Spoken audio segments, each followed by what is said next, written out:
Mes chers compatriotes, notre pays vient de connaître des manifestations sans précédent qui ont causé des pertes en vies humaines, des dégâts matériels et des dommages très importants sur notre économie. En plus des traumatismes subis par des millions de Sénégalais dans ce climat de violence et d'incertitude. Permettez-moi de m'incliner devant la mémoire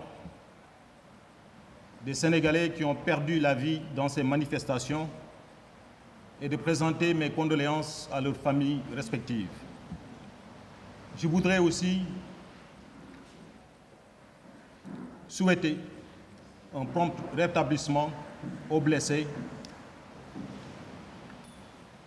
et offrir mon soutien et ma solidarité à ceux qui cherchent désormais une sortie de crise. Ces incidences ont écorné l'image de notre pays. Jusqu'ici, cité un exemple sur le continent africain, pour sa culture de paix et de cohésion sociale, son héritage religieux et culturel, son multipartisme et ses alternances politiques réussies jusqu'ici. Mes chers compatriotes, les scènes auxquelles nous avons assisté au Sénégal ont révélé des fractures profondes qu'il est impératif de résoudre immédiatement afin d'éviter l'embrasement. Notre sous-région est déjà confrontée à de multiples défis, notamment les coups d'État militaires, le terrorisme, la criminalité transnationale organisée et la prolifération d'armes illégales. Le Sénégal a été jusqu'ici épargné de ces chocs sécuritaires. Cependant, les tensions sociopolitiques récurrentes dans notre pays constituent désormais une menace réelle sur la sécurité, non seulement au plan national, mais sur le plan sous-régional. Devant cette situation d'une extrême gravité, j'ai décidé de prendre la parole aujourd'hui. En ma qualité de digne fils du Sénégal, le pays qui m'a vu naître, le pays de mes ancêtres et le pays qui m'a tant donné.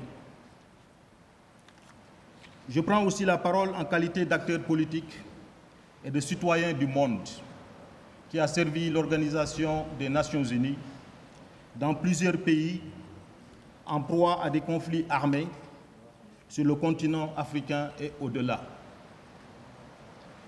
Malheureusement, dans ces situations de crise, les populations civiles sont systématiquement exposées à des massacres, des mutilations, enlèvements, violences sexuelles, déplacements massifs des populations, famine et extrême pauvreté. Mes chers compatriotes, le Sénégal est en danger. Et le danger, il est là. Il est présent. Et je parle en connaissance de cause. J'ai vu de près la guerre civile. J'ai vécu la guerre civile. J'ai connu et j'ai combattu les horreurs de la guerre.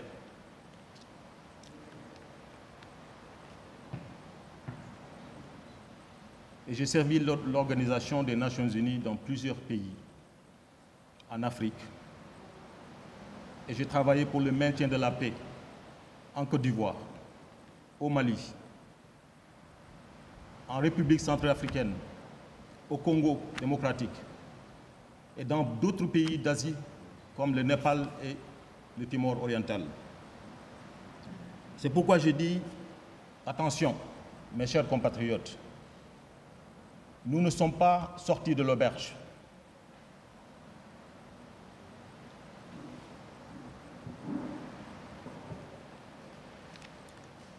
il est extrêmement urgent que toutes les forces vives de la nation se mettent ensemble pour trouver une solution à cette crise.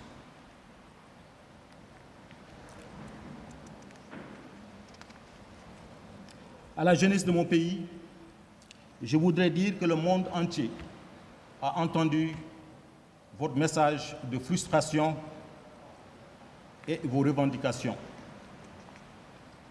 Je comprends vos préoccupations et votre soif de changement.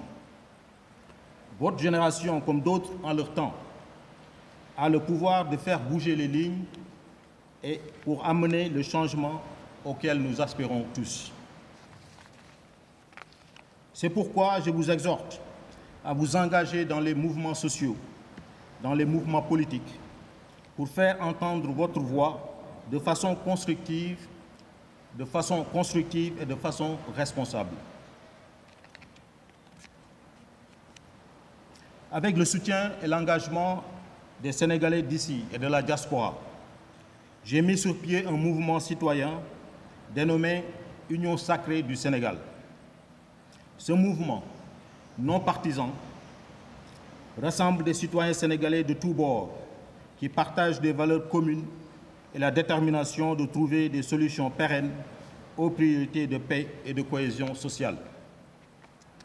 Dans les prochains jours, je compte continuer mes consultations avec les mouvements et associations de jeunes, de femmes, les guides religieux et coutumiers, les acteurs sociaux, les organisations de la société civile et les missions diplomatiques sur les mesures immédiates à mettre en place pour réduire les tensions et prévenir l'aggravation de la situation jusqu'aux élections de février 2024.